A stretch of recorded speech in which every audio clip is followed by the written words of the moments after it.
Bạn đã bao giờ tự hỏi, niềm tin của mình có thực sự đúng đắn hay chỉ là một sự mê tín che đậy bằng vỏ bọc tâm linh?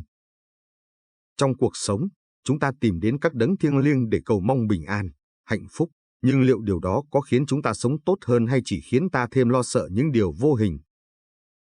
Hãy thử nghĩ về điều này. Tại sao có người khi tin vào một vị Phật, một vị mẫu lại trở nên an lành, sống có đạo đức?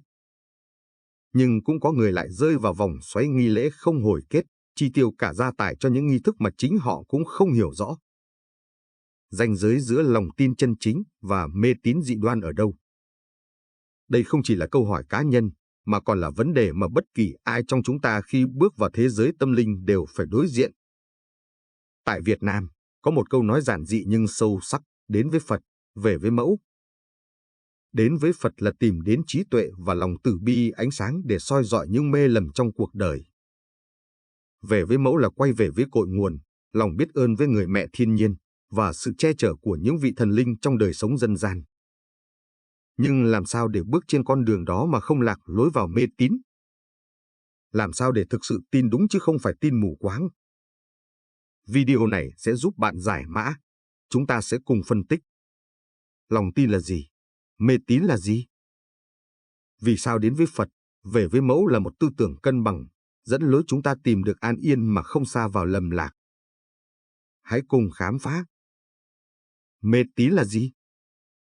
Mê tín là việc tin vào những điều không có cơ sở khoa học, thiếu lý lẽ, thường xuất phát từ những niềm tin mù quáng, không có sự hiểu biết thấu đáo. Mê tín thường gắn liền với sự lo sợ, hy vọng vô căn cứ, và thường làm con người bị lệ thuộc vào những yếu tố bên ngoài mà không tự quyết định được cuộc sống của chính mình. Ví dụ thực tế về mê tín. Tin vào bùa ngải, phép thuật. Một người tin rằng chỉ cần mang theo một lá bùa hay thực hiện một nghi lễ, họ sẽ được bảo vệ khỏi mọi tai ương, dù thực tế chẳng có gì đảm bảo điều đó. Làm lễ cầu phúc không rõ nguồn gốc, người ta thường đến các ngôi chùa, đền thờ, hay thậm chí là những nơi không rõ ràng để cầu xin điều may mắn. Giàu có mà không suy nghĩ kỹ về việc tại sao mình lại làm vậy hay liệu nó có thực sự giúp mình thay đổi gì trong cuộc sống. Mất tiền, thời gian và sức lực vào các nghi thức không cần thiết. Một người chi tiêu rất nhiều tiền cho các lễ cúng, bói toán, mà không có một hiểu biết rõ ràng về ý nghĩa và mục đích của chúng. Tác hại của mê tín. Làm mất đi khả năng tự quyết định, người ta dễ dàng trở thành con rối trong tay những lời hứa hão huyền của các nghi lễ, thay vì dựa vào sức mạnh bản thân để vượt qua khó khăn. Phung phí thời gian và tài chính, mê tín khiến con người lãng phí sức lực và tiền bạc vào những hành động không mang lại kết quả thiết thực. Gây tổn hại về tinh thần, khi không thấy được kết quả từ niềm tin mê tín, người ta sẽ cảm thấy bất an, lo sợ và có thể mất niềm tin vào chính bản thân mình. Lòng tin là gì? Lòng tin, ngược lại, là sự tin tưởng vào những giá trị tâm linh, những giáo lý và thực hành có thể mang lại lợi ích lâu dài cho bản thân và cộng đồng, dựa trên sự hiểu biết và nhận thức sâu sắc. Lòng tin không chỉ là sự mù quáng, mà là kết quả của sự trải nghiệm, lý trí và trí tuệ. Ví dụ thực tế về lòng tin. Lòng tin vào giáo lý Phật giáo, khi bạn tin vào tứ diệu đế và bát chánh đạo của Đức Phật. Bạn hiểu rằng cuộc sống là vô thường, và hành động từ bi, bác ái sẽ giúp giảm bớt khổ đau cho chính mình và người khác. Đây là niềm tin có cơ sở, giúp bạn sống một cuộc đời có ý nghĩa hơn.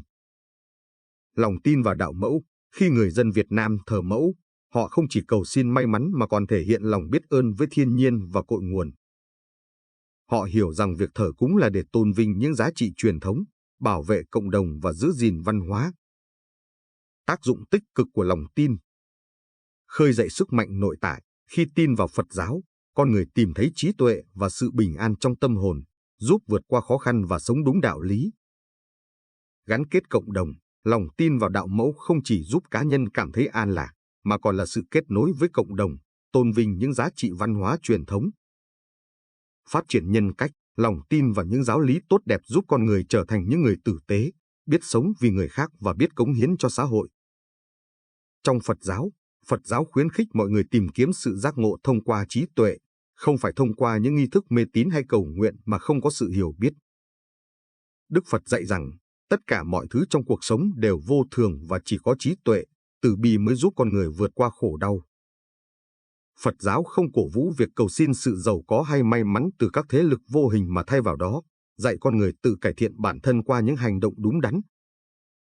Trong đạo mẫu cũng không khuyến khích mê tín, mà là một tôn giáo gắn liền với thiên nhiên và cội nguồn. Việc thờ mẫu trong đạo mẫu là để tri ân thiên nhiên, tổ tiên và các vị thần linh bảo vệ cuộc sống con người. Tuy nhiên, nếu sự thờ cúng trở thành hành động máy móc, vô hồn và không có sự hiểu biết sâu sắc về ý nghĩa của nó, thì đó lại trở thành mê tín. Lòng tin chân chính là nền tảng giúp con người sống có ý nghĩa, nâng cao phẩm chất bản thân và tạo dựng sự bình an trong tâm hồn.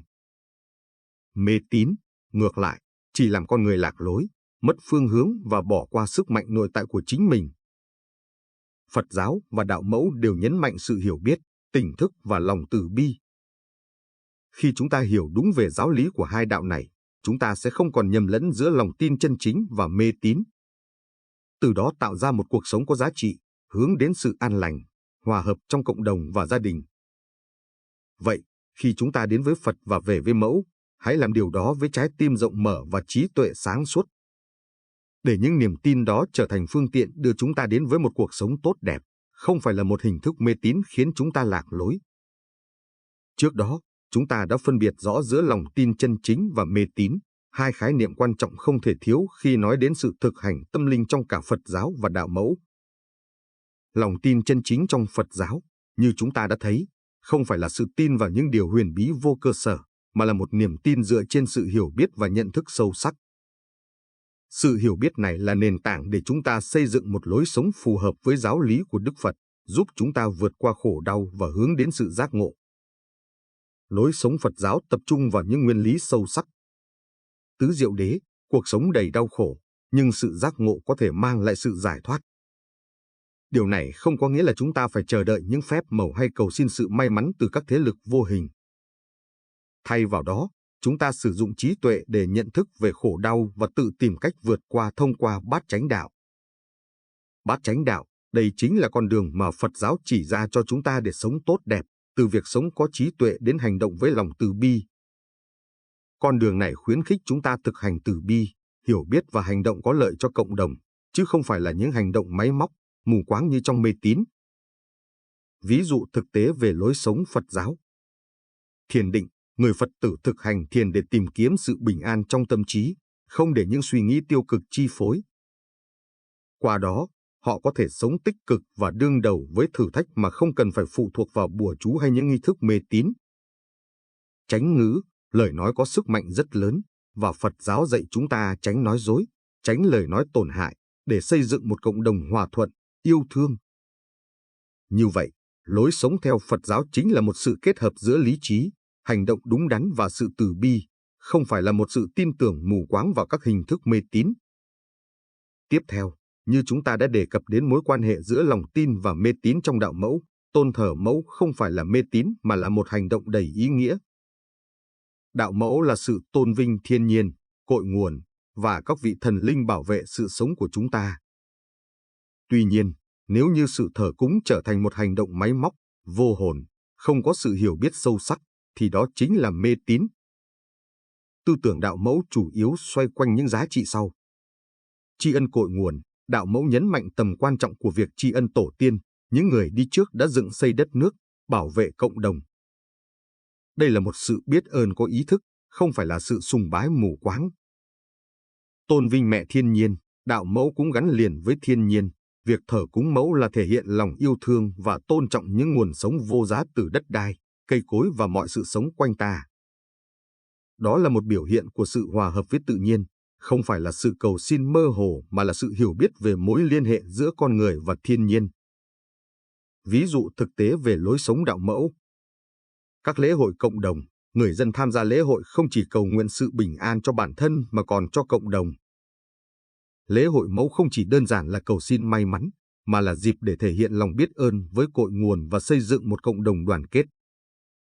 Bảo vệ thiên nhiên, thực hành đạo mẫu cũng gắn liền với việc bảo vệ môi trường, như việc trồng cây, giữ gìn nguồn nước sạch, bảo vệ động vật, để thể hiện sự tôn trọng đối với thiên nhiên mà mẫu đã ban cho.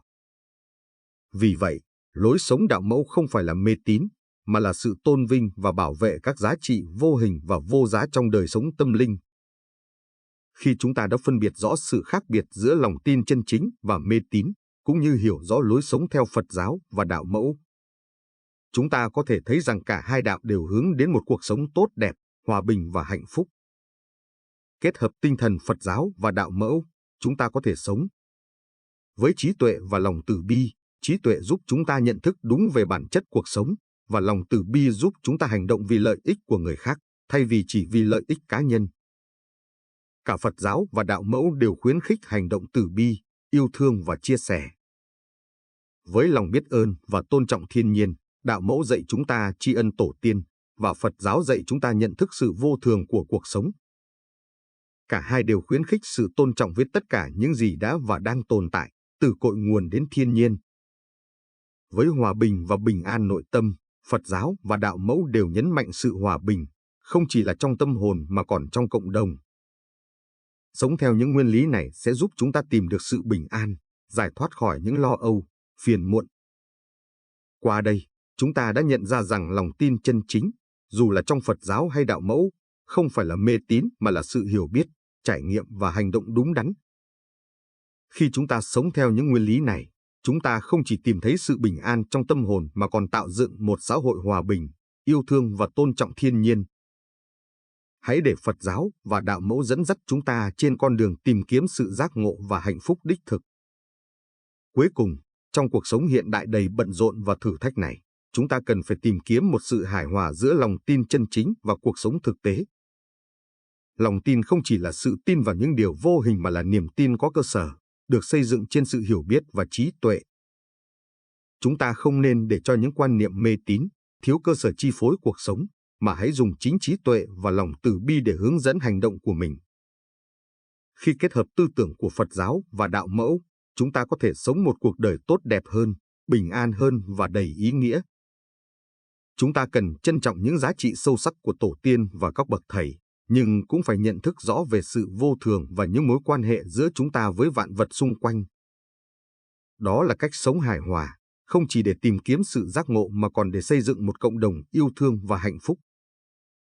Vậy nên, hãy luôn giữ vững lòng tin vào chính mình, vào những giá trị chân chính của cuộc sống, và đừng quên chia sẻ những thông điệp ý nghĩa này với những người xung quanh.